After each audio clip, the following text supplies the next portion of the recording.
You talked about alignment. So, how Yes. do you align yourself? What does that mean to you? I'm so curious. It can be your morning ritual, a nightly ritual. What is a non negotiable in your life? I'll tell you one thing that's become a non-negotiable for me is, and we were talking about this before, is to make sure that whatever it is I'm working on, especially something that I'm trying to change in my life or I guess grow a certain amount, I make sure I get help. I ask for help.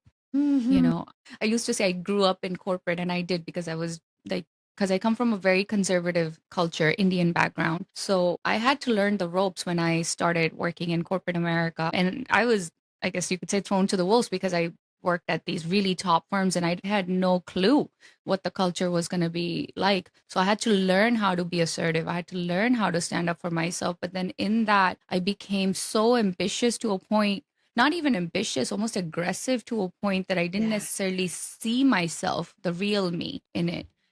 So I share this because there's been a lot of deconditioning that needed to happen, right? Because I was one person before corporate, then became a certain way. And then, as part of my alignment journey to fulfillment or self discovery, I had to decondition myself of a lot of those things.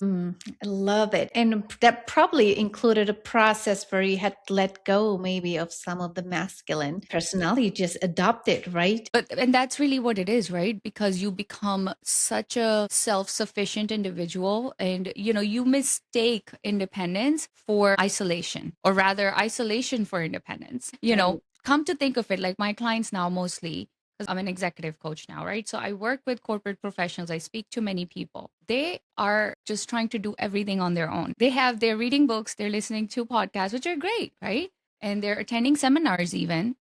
But where is the integration? How are you implementing these things? And then they're like, oh no, I got it. They think knowledge is power. Knowledge is not power.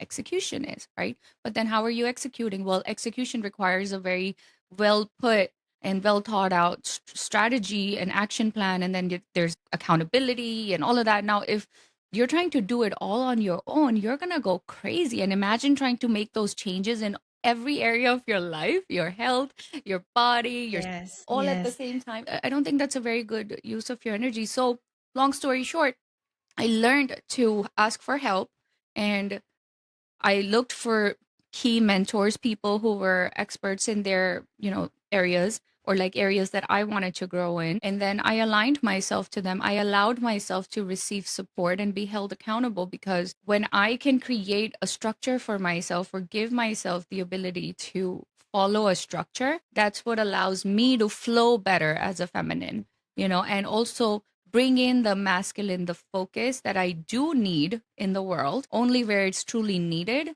instead of always just being feminine or always just being masculine. Because the reality is, neither on its own is going to create the kind of wholeness in your life that you need, Yes. right? Yes, So absolutely. Absolutely.